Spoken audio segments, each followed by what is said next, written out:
Muy bien, hoy vamos con la parábola de las 10 minas. Esta es probablemente la última parábola de Jesús antes de su entrada triunfal en Jerusalén. Recuerden que el ministerio de Jesús se podría dividir en varias etapas. La etapa inicial, donde Jesús va por los alrededores de Judea y Galilea, después cada vez se va concentrando más cerca de Jerusalén y termina, evidentemente, con su entrada triunfal en Jerusalén y todo lo que después acontece en Jerusalén. La entrega de Judas, Santa Cena, todo esto, la crucifixión, resurrección, todo lo que allí implica que Jesús ya llegue a Jerusalén como su última etapa ministerial. Es muy curioso que en los evangelios podemos decir que son sinópticos, hacen una sinopsis de la vida de Jesús, pero no son una biografía como tal, porque la pasión de Cristo, esa etapa final del ministerio de Jesús, aborda casi el 40-30% de los evangelios. Ninguna biografía ocupa tanto tiempo en el instante final de la vida de una persona, no es habitual, pero en el caso de Jesús, los evangelistas ponen el culmen, el centro de todo el ministerio de Jesús en su llegada a Jerusalén. Justo antes de llegar a esa etapa final, tenemos la parábola de las 10 minas.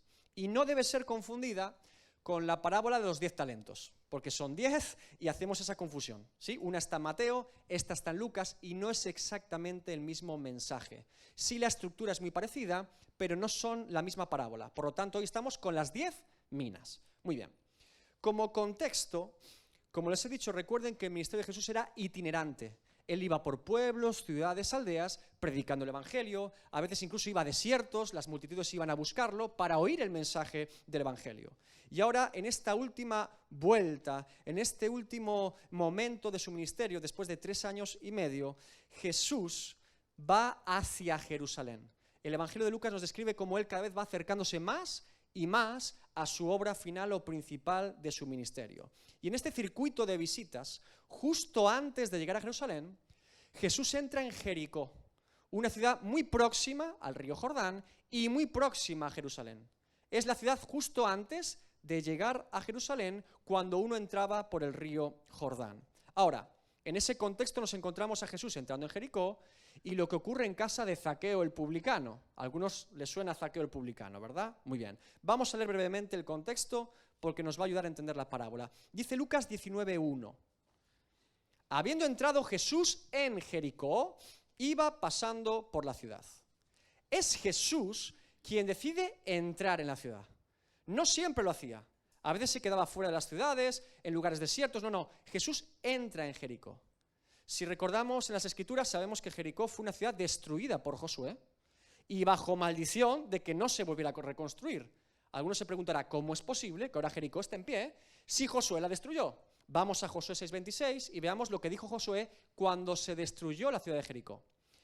En aquel tiempo hizo Josué un juramento diciendo, maldito delante de Jehová el hombre que se levantare y reedificare esta ciudad de Jericó.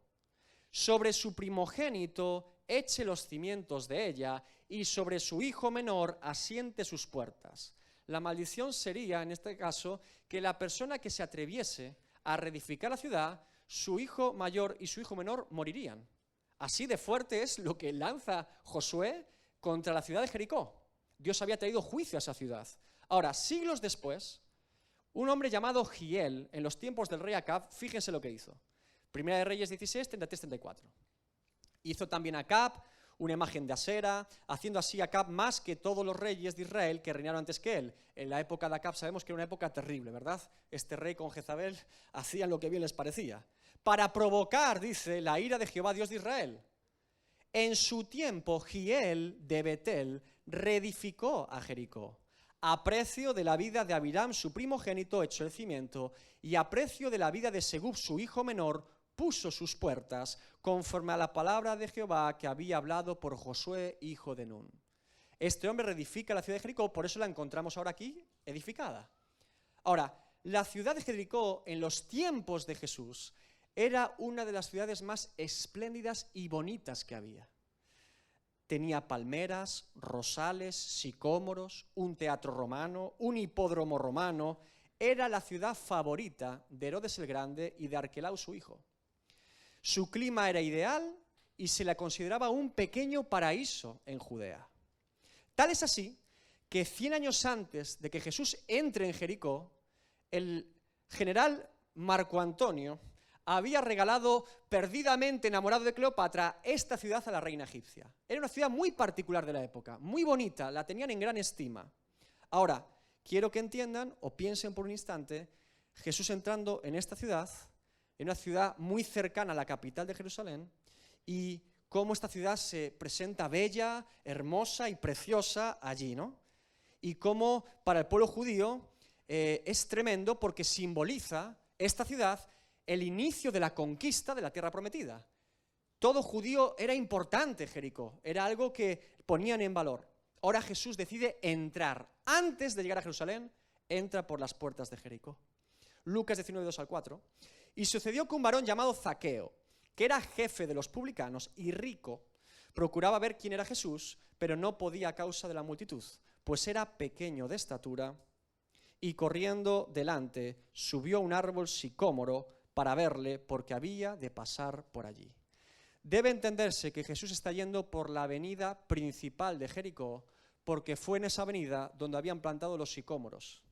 El sicómoro es como una especie de higuera muy bonita, y ahora vemos cómo este hombre dice, bueno, va a pasar por la avenida principal, imagínense, avenida Rosalía de Castro, y voy a buscar un sitio donde pueda ver pasar a Jesús.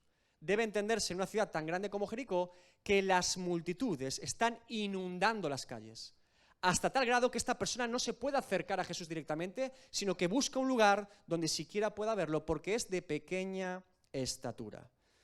No se nos describe a Zaqueo simplemente como un publicano, sino como el jefe de los publicanos. Es un hombre muy rico. En la época había 3 oficinas para cobrar impuestos. Una estaba en Capernaum, otra en Cesarea y otra en Jericó. Este hombre es el jefe de los recaudadores de impuestos de la ciudad de Jericó. Es de pequeña estatura y decide subirse a un árbol porque si no, no puede ver a Jesús. Y fíjense cómo es el texto, porque aquí ocurre algo precioso. A pesar de que este hombre sea muy rico y que la fama de Jesús sea reconocida por todos, este hombre sabe que aunque tenga muchas riquezas, no puede sobornar a Jesús para verlo. No puede comprar una audiencia con Jesús, ni influenciar a alguien para que le permita ver a Jesús cara a cara. Jesús hacía la voluntad del Padre. Jesús es el ejemplo de ministerio a Dios en un estado más puro e incontrolable por los hombres. Él no hacía la voluntad de los hombres, él no buscaba el beneficio de los hombres, él buscaba hacer la voluntad del Padre. Tenga por seguro que cualquier fariseo, rabino, sacerdote o escriba de la época estaría dispuesto a una audiencia con Zaqueo si Zaqueo paga lo suficiente. Pero Zaqueo sabe que con Jesús esto no es posible. Por eso, hermanos, es que a Jesús no lo podían comprar. Él hacía lo que él quería, porque lo que él quería era hacer la voluntad de Dios. ¿Sí? Por eso, aunque este hombre sea muy rico, la única opción que tiene para siquiera ver a Jesús es subirse a un árbol, no intentar sobornar a alguien para que Jesús lo vea.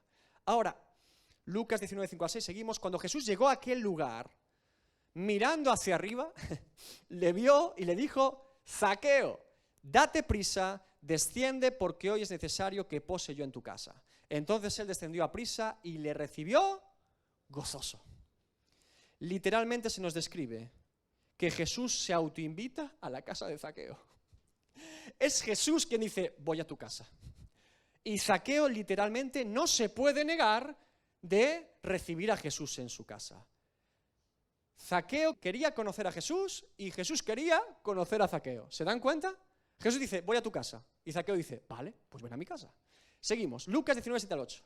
Al ver esto, todos murmuraban, diciendo que había entrado a posar con un hombre pecador.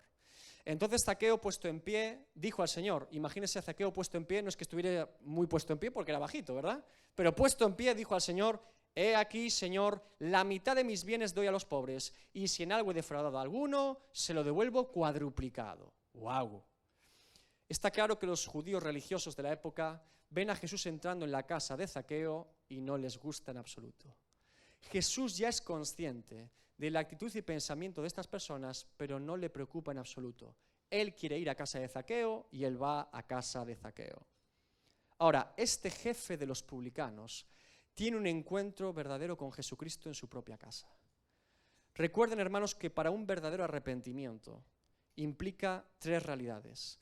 Cambio en mi manera de pensar hacia el pecado, cambio en mi manera de sentir hacia el pecado, cambio en mi manera de vivir hacia el pecado. Y aquí vemos un proceso completo de arrepentimiento en Zaqueo, que es sincero y que pretende, teniendo tal convicción de pecado, de restituir el daño y el agravio cometidos por haber cobrado más impuestos de lo debido. Ahora, Zaqueo hace 2 actos de restitución. Él entiende que debe hacer 2 actos para restituir el daño y el agravio de haber cobrado impuestos más de lo debido. El primer acto que él pretende es una ofrenda de gratitud a Dios, dando el 50% de todas sus posesiones. Lo primero que él entiende como gratitud a Dios es el 50% lo doy a los pobres, ¿sí?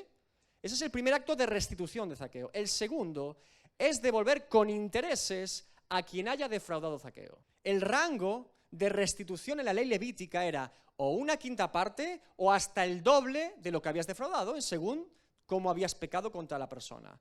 Zaqueo va más allá y no dice el doble, dice 4 veces.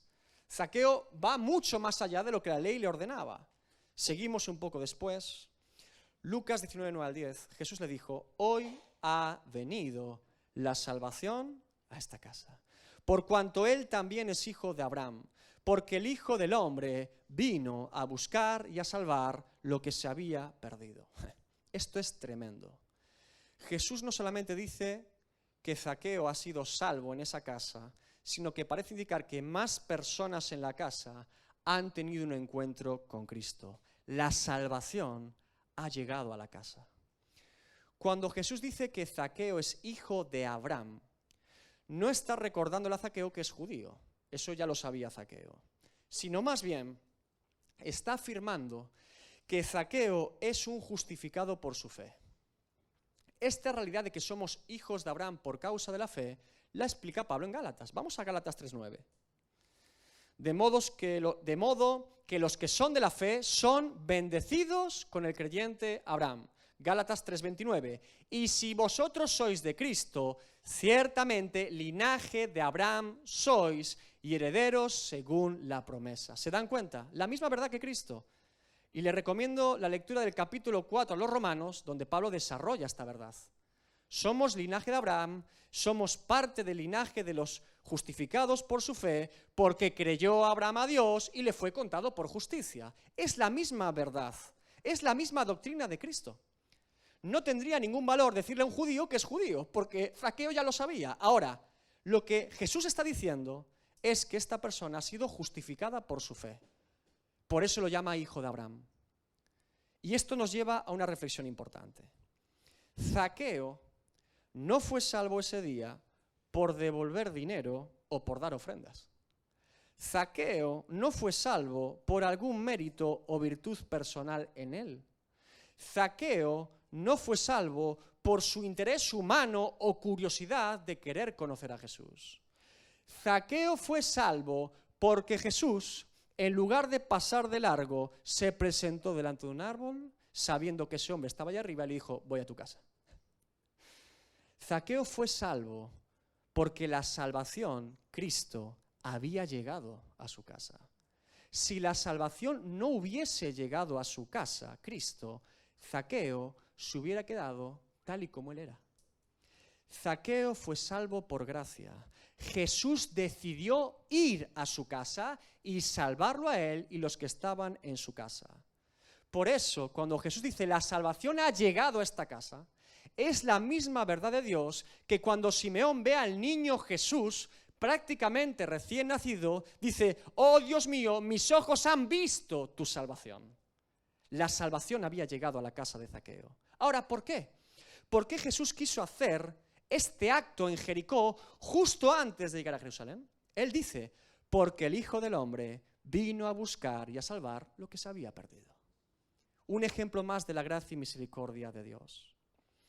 Y algunos podrían cometer el error de pensar que después de este acto en la casa de Zaqueo, Jesús se levantó, se fue y dejó a Zaqueo con esa gente allí. No. Jesús sigue en la casa y para discipular a Zaqueo y a estas personas ahora lanza la parábola de las 10 minas. Y el motivo más inmediato, el contexto más cercano, por qué Jesús lanza esta parábola en la casa de Zaqueo y a estas personas, lo encontramos en Lucas 19:11.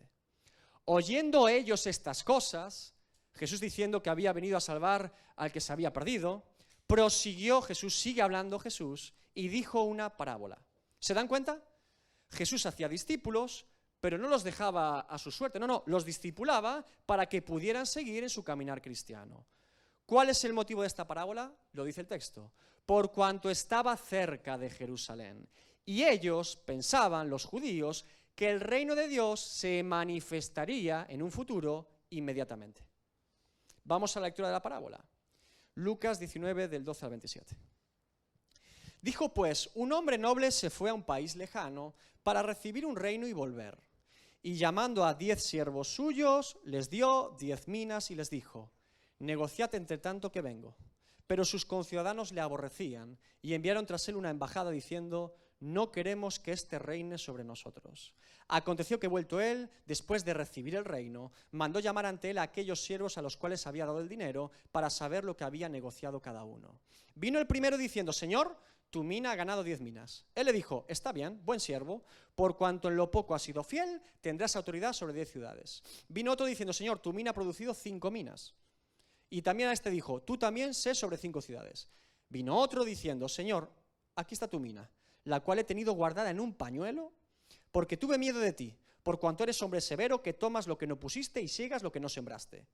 Entonces se le dijo: mal siervo, por tu propia boca te juzgo. ¿Sabías que yo era hombre severo, que tomo lo que no puse y que sigo lo que no sembré? ¿Por qué pues no pusiste mi dinero en el banco para que al volver yo lo hubiera recibido con los intereses? Y dijo a los que estaban presentes: quitadle la mina y dadla al que tiene las 10 minas. Ellos dijeron: Señor, ¿tiene 10 minas? Pues yo os digo que a que todo el que tiene se le dará, mas el que no tiene, aun lo que tiene se le quitará. Y también a aquellos mis enemigos que no querían que yo reinase sobre ellos, traedlos acá y decapitadlos delante de mí. Fuerte, ¿verdad? Vamos a la interpretación de la parábola. Primera sección. Dijo pues, un hombre noble se fue a un país lejano para recibir un reino y volver. Qué importante es ver el contexto de por qué Jesús lanza esta parábola, porque está explicando precisamente la confusión que había en los judíos de la época. Fíjese bien, los judíos de la época, como ya le he explicado en más de una ocasión, creían y pensaban que la venida del Mesías implicaba un reino físico de los judíos sobre los demás. Un rey, un político, un libertador, alguien que los sacara de la opresión romana y que los judíos fuesen el pueblo que gobernase al resto de pueblos. Esa era la mentalidad de la época, que el Mesías sería un libertador de la tiranía romana y que los judíos serían el pueblo que reinaría sobre todos los demás. De hecho, la confusión principal de los judíos de la época, a la luz de los profetas del Antiguo Testamento, era entender que había 2 Mesías, uno el que sufría y otro el que reinaba. Hasta tal confusión tenían que pensaban que había 2 personas diferentes, el sufriente y el rey. Ahora, Jesús cambia totalmente este entendimiento porque lo que Jesús está diciendo es que es el mismo Mesías en 2 venidas, la del sufriente y la del rey. Bien, fíjese, Jesús está diciendo a estas personas: el Mesías ya ha venido, ya está presente por primera vez. Y ahora está en la casa de este jefe de los publicanos y pecador que había alcanzado la gracia de Dios. Había sido alcanzado por la gracia. Jesús comienza a traer una revelación muy diferente para cambiar la mentalidad de las personas acerca del Mesías. Los judíos pensaban que el Mesías los libertaría de Roma en ese momento. Jesús está diciendo: el Mesías ya está aquí, pero ha venido para morir por los pecadores, liberarlos de la muerte espiritual y de la condenación eterna, y se marchará, porque dice que va a buscar otro reino, se marchará lejos. Jesús morirá, Jesús resucitará, ascenderá y se sentará a la diestra del Padre, como este hombre que va a un país lejano para recibir un reino y volver. Jesús promete también su segunda venida, pero dice que se va a ir y que un día volverá. Es decir, los judíos pensaban en cuándo vendría el Mesías para libertarlos del Imperio Romano. Sin embargo, Jesús le está diciendo que ya ha venido, que se irá y un día volverá. ¿Se dan cuenta la diferencia de mensaje? Bien. Segunda sección. Y llamando a 10 siervos suyos, les dio 10 minas y les dijo, negociad entre tanto que vengo. Parece sencillo. Una mina es una moneda griega. Y como hay tantas monedas en el Evangelio, tenemos un lío de monedas. Recuerden que los judíos estaban bajo el Imperio Romano, pero anteriormente bajo el Imperio Griego. Y había todo tipo de monedas. Para hacerlo sencillo siempre lo comparo con horas de trabajo, ¿verdad? Una mina son 3 meses de trabajo. 3.500 euros, 4.000, ¿sí? Tiene 10 minas, tiene 10 siervos y da una mina a cada siervo. 10 siervos, 10 minas, lo mismo a cada uno de ellos. Y la orden es la misma para todos. Negociad entre tanto que vengo. Un día volveré, tomad esto, negociad con ello. No os guardéis la mina, no la escondáis. Dadle uso para que podáis obtener rentabilidad de ella. Todos reciben una mina, el mismo valor. Todos reciben la misma orden y mandato de parte del Señor. Parece sencillo, ¿verdad? Vamos a ver cómo avanza. Tercera sección. Pero sus conciudadanos le aborrecían y enviaron tras él una embajada diciendo, no queremos que este reine sobre nosotros. Jesús añade unos nuevos personajes en la historia, los conciudadanos de este Señor. Se debe entender que son personas que están bajo el gobierno de este Señor, pero que no les gusta que este sea su Señor. No quiere que les gobierne. Esta situación parecería extraña en nuestro tiempo, pero en la época de Jesús era muy común y normal. Hay casos en la historia del Imperio Romano, por ejemplo Aristóbulo o Hircano, iban a ser nombrados reyes y la ciudad de Roma envió embajada diciendo no queremos que gobiernen. Recuerden que en la época las decisiones políticas se tomaban en Roma, no en Judea. Por lo tanto, podía ser posible que en Roma dijeran, bueno, va a ser este el nuevo gobernador, pero que la ciudadanía dijera, no queremos este gobernador. Y mandaban una comitiva diciendo, por favor, esta persona es perversa y terrible, no queremos que sea nuestro gobernador. Jesús está explicando este mismo caso y evidentemente, sabiendo que Él es el Señor, Jesús está haciendo una clara referencia a lo que Él mismo dijo de sí en el Salmo 118, 22. Vamos a Mateo 21, 42, 43. Jesús les dijo, ¿nunca leísteis en las Escrituras, ahora acuda al Salmo 118, la piedra que desecharon los edificadores ha venido a ser cabeza del ángulo? El Señor ha hecho esto, y es cosa maravillosa a nuestros ojos. Por tanto os digo que el reino de Dios será quitado a vosotros, judíos, y será dado a gente que produzca los frutos de él. Esta revelación de Jesús está muy asociada a esta parábola. Es la misma enseñanza que esta parábola. Esta es una verdad, hermanos, la de la piedra desechada por los edificadores que quedó grabada en el corazón de los discípulos. Porque esta misma verdad es la que Pedro predica en Jerusalén y es la misma verdad que Pedro escribe en su primera epístola. La piedra desechada por los edificadores. Jesús está confirmando lo mismo que escribió Juan en el primer capítulo. Juan 1:11. A lo suyo vino y los suyos no le recibieron.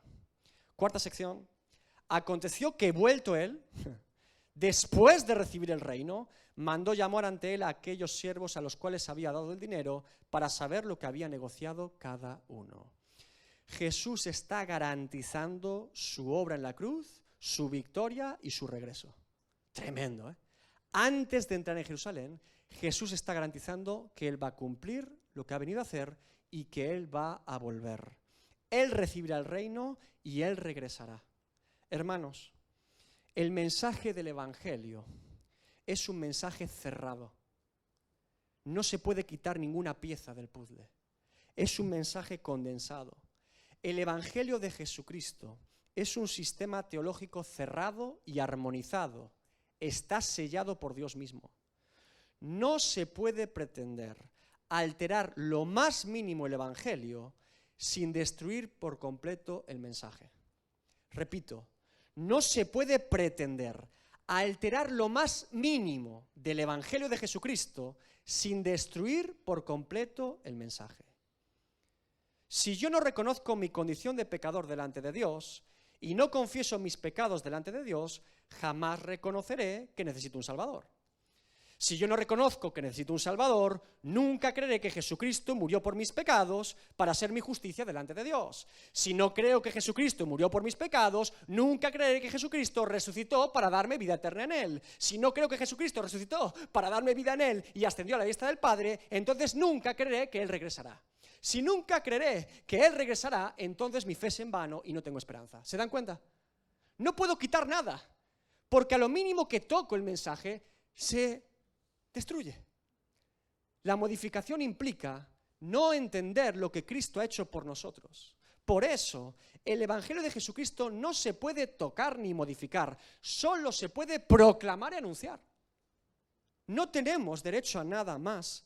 Jamás debe ser modificado, jamás debe ser alterado, ni un ápice. Simplemente debe ser proclamado tal y como Él es. Un buen teólogo no es aquel que inventa una doctrina original o que nunca nadie dijo. Un buen teólogo es aquel que es capaz de profundizar más y más en el Evangelio de Jesucristo sin modificarlo. El Señor vuelve y pide cuentas a los siervos de lo que han hecho con lo que Él les ha dado. Quinta sección. Vino el primero diciendo: Señor, tu mina ha ganado 10 minas. ¡Wow! Él le dijo: está bien, buen siervo, por cuanto en lo poco has sido fiel, tendrás autoridad sobre 10 ciudades. Vino otro diciendo: Señor, tu mina ha producido 5 minas. Y también a este dijo: tú también sé sobre 5 ciudades. El Señor pasa revisión a los siervos. Llegan los 2 primeros. Noten que ellos no han sido capaces de obtener lo mismo con una mina. Uno ha obtenido 10 y otro ha obtenido 5. Sin embargo, ambos son recompensados porque ambos tuvieron fruto. Dios no nos reclama que todos demos la misma cantidad de fruto, pero Dios sí nos reclama que demos fruto. Dios es generoso. No le dijo a de 5, te faltan 5. No le dijo a de 10, te faltan 90. No. Uno dio 10, otro dio 5, pero los dos dieron fruto. Eso es lo que está en común en ambos. La recompensa del Señor sí es proporcional a lo que cada uno produjo con la mina.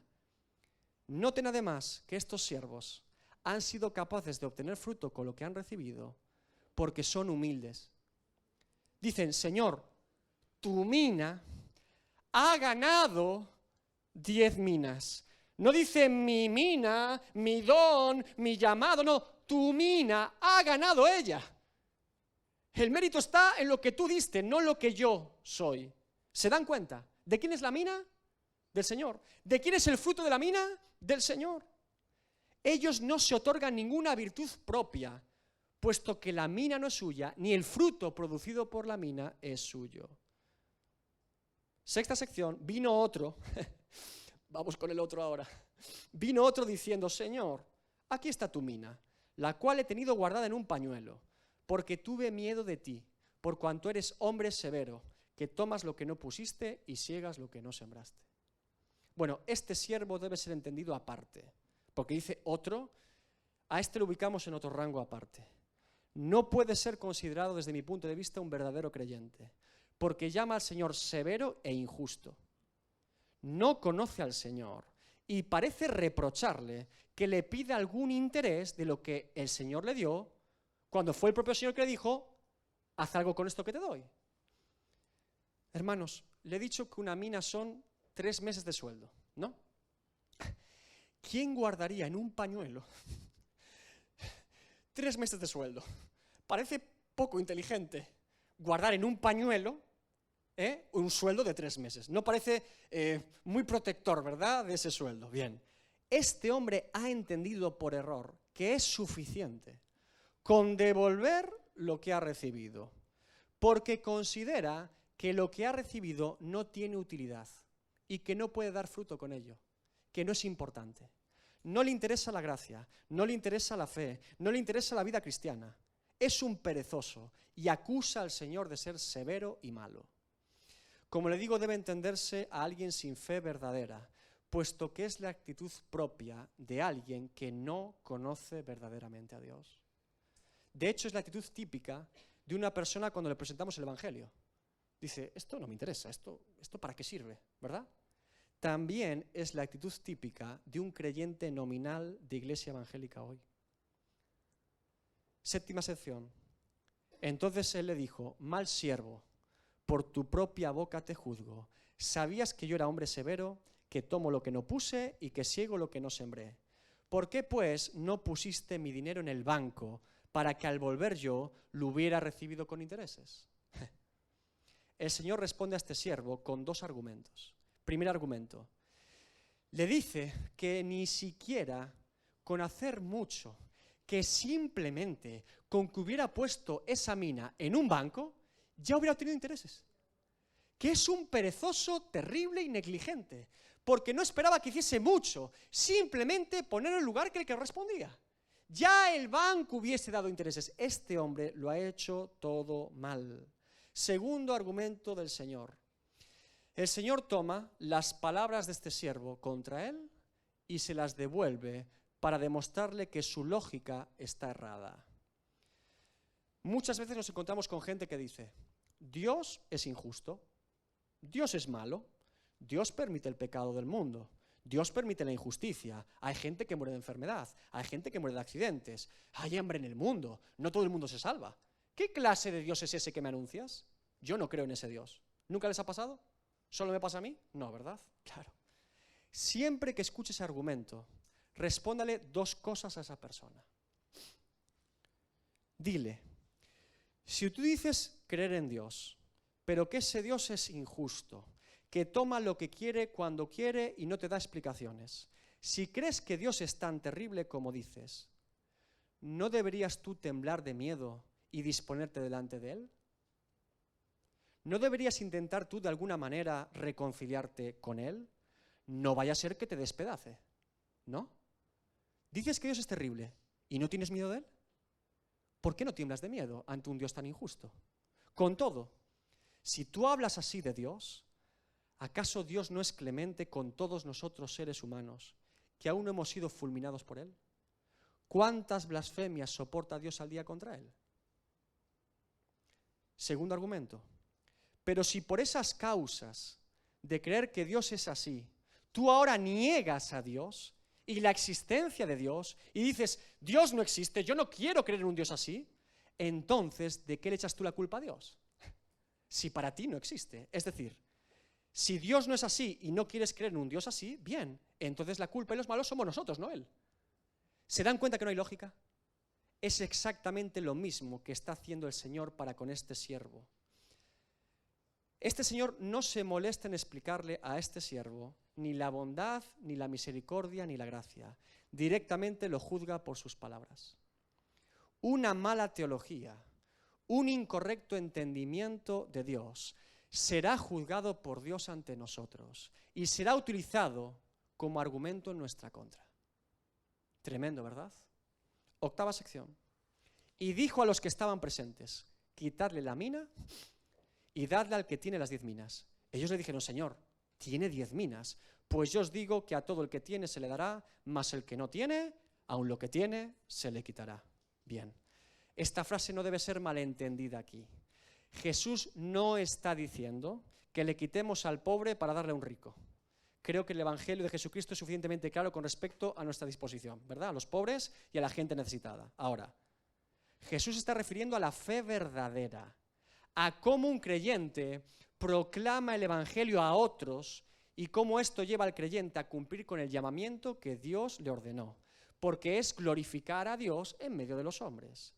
Debe entenderse este pasaje, esta parábola, a la luz de otras muchas advertencias de Jesús a los creyentes. Por ejemplo, Lucas 9:23. Y decía a todos: si alguno quiere venir en pos de mí, niéguese a sí mismo, tome su cruz cada día y sígame. Mateo 10:39. El que haya su vida, la perderá. Y el que pierda su vida por causa de mí, la hallará.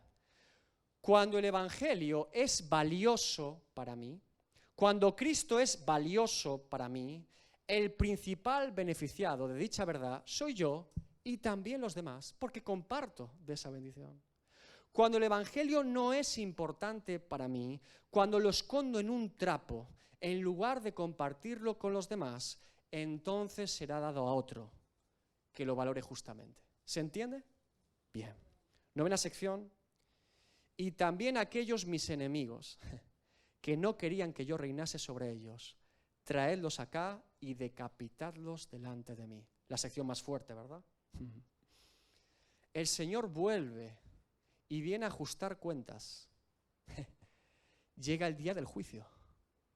Qué importante, hermanos, son estos textos en las Escrituras para evitar confusiones y distorsiones del Evangelio. La persona en las Escrituras que más habla del juicio y del infierno es Jesús. ¿Me oyó? La persona que más líneas dedica a hablar del juicio de Dios venidero y del infierno es Jesús. Es común describir a Jesús en este tiempo como puro amor y bondad hacia los demás, el siervo sufriente, el cordero que quita el pecado del mundo, la paciencia y mansedumbre de Jesús. Todo eso es ciertísimo, todo eso es ciertísimo. Y precisamente por eso su juicio será tan severo. Si nuestro Señor y Salvador fuese un tirano, alguien indiferente con el ser humano, un déspota o un altivo, pensar en su juicio sería terrible, porque tomaría lo que no es suyo y no habría justicia, sino injusticia. Pero una vez más, hermanos, nuestra lógica humana nos condena. Porque precisamente que Dios sea bueno, amoroso, paciente y misericordioso para con el ser humano, nos advierte de la severidad de su juicio para aquel que ignora a Dios. Es al revés. ¿Qué crees que merece alguien que blasfema el amor, la gracia y la misericordia de Cristo más que la ira de Dios? ¿Cómo crees que Pilato, Herodes, Judas, los fariseos y muchos otros que aún todavía hoy niegan la obra y victoria de Cristo afrontarán el día del juicio del Cordero? ¿Qué podría decir Judas de Cristo? ¿Cuál sería su reproche? ¿Acaso Jesús no fue suficientemente paciente con él? ¿Acaso no le lavó los pies a él también? ¿Acaso no compartió la última cena con él?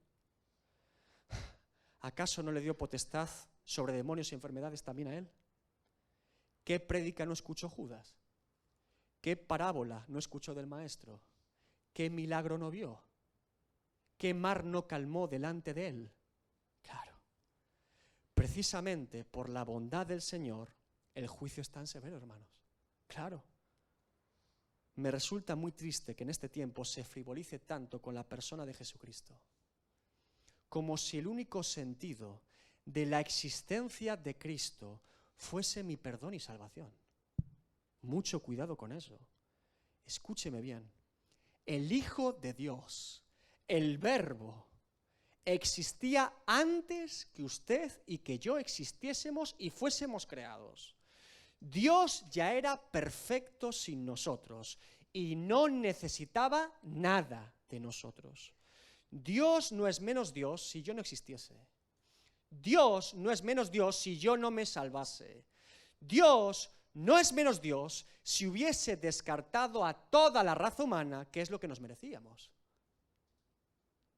Dios nos creó porque Él quiso y porque Él es bueno, pero no porque nos necesite. Somos nosotros los que necesitamos a Dios. Somos nosotros los que necesitamos a Cristo. Cristo vino al mundo a salvar a su pueblo, a los pecadores como nosotros, porque así Él lo quiso. Del mismo modo, Cristo vendrá a traer juicio a todos aquellos que no creen en Él.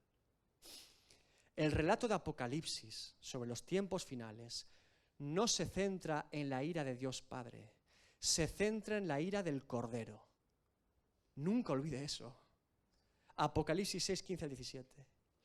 Y los reyes de la tierra, y los grandes, los ricos, los capitanes, los poderosos, y todo siervo, también los humildes, y todo libre, todos se escondieron en las cuevas y entre las peñas de los montes, y decían a los montes y a las peñas: caed sobre nosotros y escondednos del rostro de aquel que está sentado sobre el trono y de la ira del Cordero, porque el gran día de su ira ha llegado. ¿Y quién podrá sostenerse en pie? Jesucristo no fue a la cruz sometido por la voluntad de los hombres. Jesucristo fue a la cruz porque Él así lo quiso, para someter en ella públicamente a los principados y potestades y exhibirlos allí. Los tomó por la fuerza. No querían ser avergonzados, pero fueron avergonzados igual. No les quedó más remedio, porque un hombre fuerte es atado cuando un hombre más fuerte lo ata y lo somete. Cristo. Cristo es el Cordero inmolado, pero Cristo también es el león de la tribu de Judá. Amós 3:4, ¿rugirá el león en la selva sin haber presa? ¿Dará el leoncillo su rugido desde su guarida si no apresare? Amós 3:8, si el león ruge, ¿quién no temerá? Si habla Jehová el Señor, ¿quién no profetizará?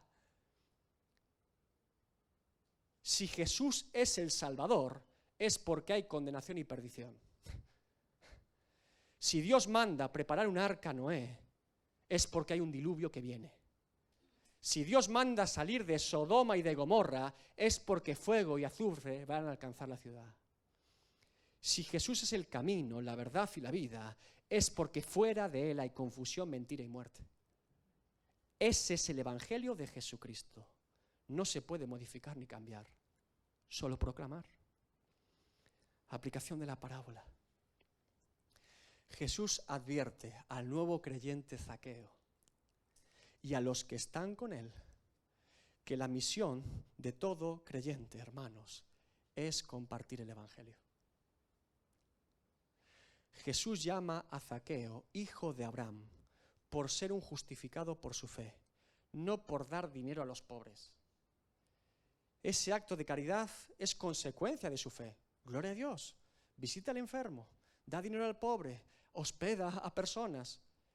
Eso es fruto de la fe, pero no raíz de nuestra salvación. El creyente recibe de gracia el Evangelio y da de gracia el Evangelio.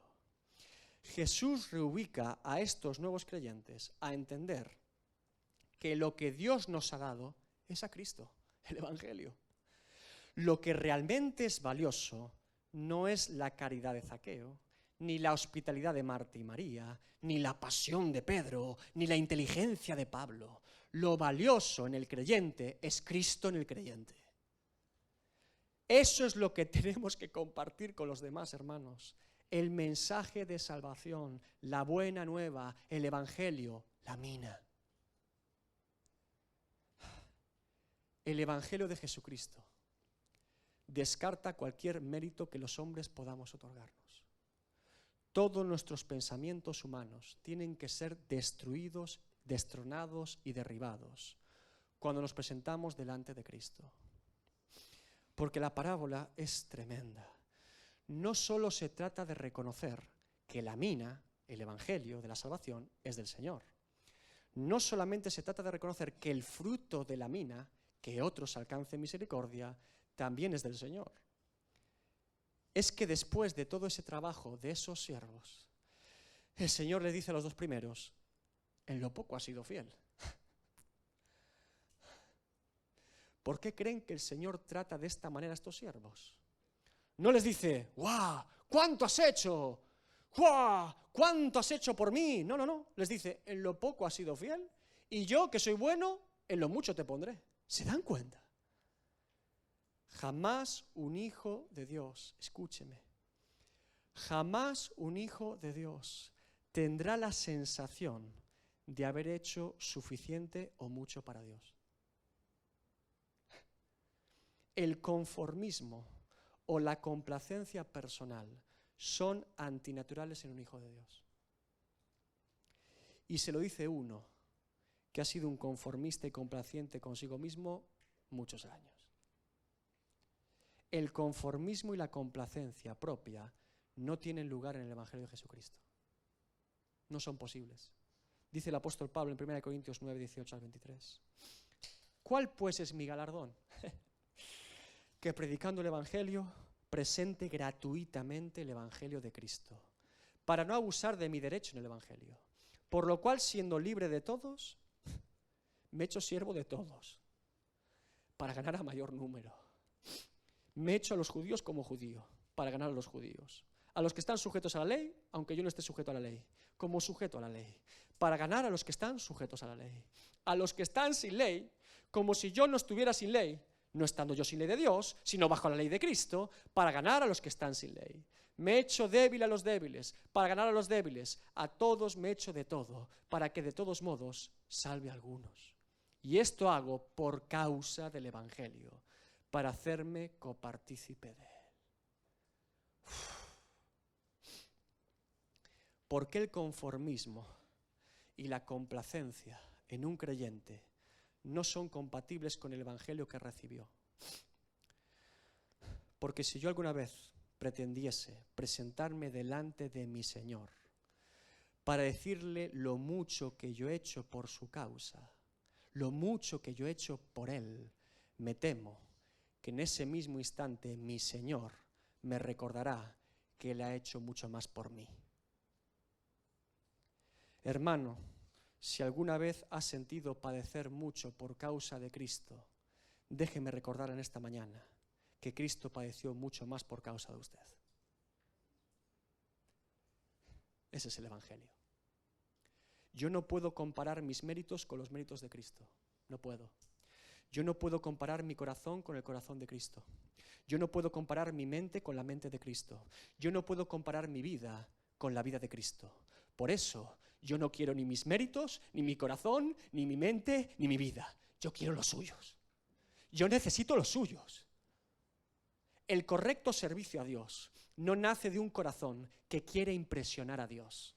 Jamás lo harás. El correcto servicio a Dios nace de un corazón que está agradecido para con Dios. Eso sí, Dios no nos ha otorgado el don de la vida para nuestra propia realización personal. Eso no es cierto ni es bíblico. Pero mucho más es evidente que Dios no nos ha otorgado el don de la vida eterna para nuestra realización personal. Hay una gran confusión en este tiempo con todo esto. Un pastor o ministerio no sirve a Dios para sentirse realizado en su vida o cumplir un sueño personal. Eso no es un llamado, eso es un capricho. Un pastor o ministerio no sirve a Dios para sentirse importante. Eso no es un llamado, eso es orgullo. Un creyente de iglesia local no sirve a Dios para relacionarse con Dios en su servicio. Eso no es salvación por gracia, es salvación por obras.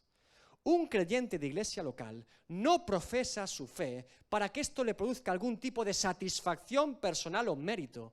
Eso no es una relación real, eso es una religión muerta. Un creyente sirve a Dios para glorificar a Dios, no a Él. Un creyente no procura realizar su vida personal, procura realizar la obra de Dios.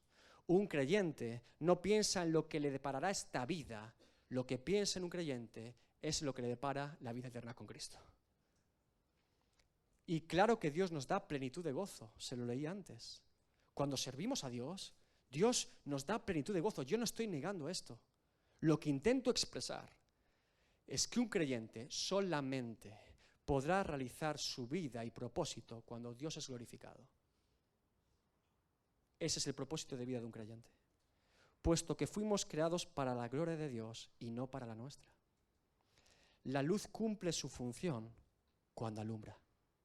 La sal cumple su función cuando sala. Ese es su propósito de vida. Ese es el motivo de su existencia. Por eso fuimos salvos, para ser luz y para ser sal. No hay otro motivo, hermanos. Ese es el motivo de la salvación de Cristo en nosotros. Como cierre, le quiero leer unas palabras de Juan Calvino sobre lo que significa la verdadera vida cristiana. Él lo llama la doble regla de la vida cristiana. Dice, no somos nuestros, somos del Señor. Así introduce esta idea. Dice, evidentemente, es un punto trascendental saber que estamos consagrados, santificados, apartados y dedicados a Dios, a fin de que ya no pensemos cosa alguna, ni hablemos, meditemos o hagamos nada que no sea para su gloria. Porque no se pueden aplicar las cosas sagradas a usos profanos, sin hacer con ello gran injuria a Dios. Y si nosotros no somos nuestros, sino del Señor, bien claro se ve de que debemos huir para no equivocarnos, y hacia donde debemos enderezar todo cuanto hacemos. No somos nuestros, entonces ni nuestra razón, ni nuestra voluntad deben presidir nuestras resoluciones ni nuestros actos. No somos nuestros. Entonces, no nos propongamos como fin buscar lo que conviene a la carne. No somos nuestros. Entonces, olvidémonos en lo posible de nosotros mismos y de nuestras cosas. Por el contrario, somos del Señor. Entonces, vivamos y muramos por Él.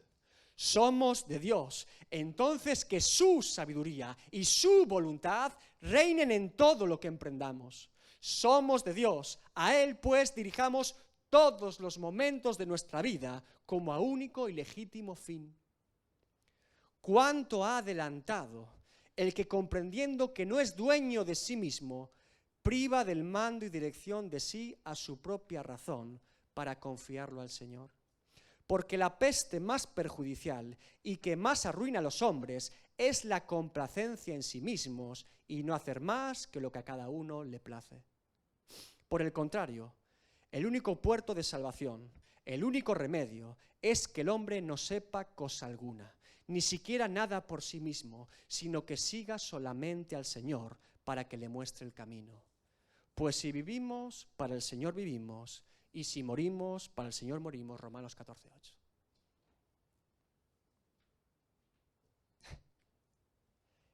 Este es el Evangelio de Jesucristo. Que ya no vivo yo, mas vive Cristo en mí. Y es que la conclusión es que ya no quiero vivir yo, quiero que Él viva en mí.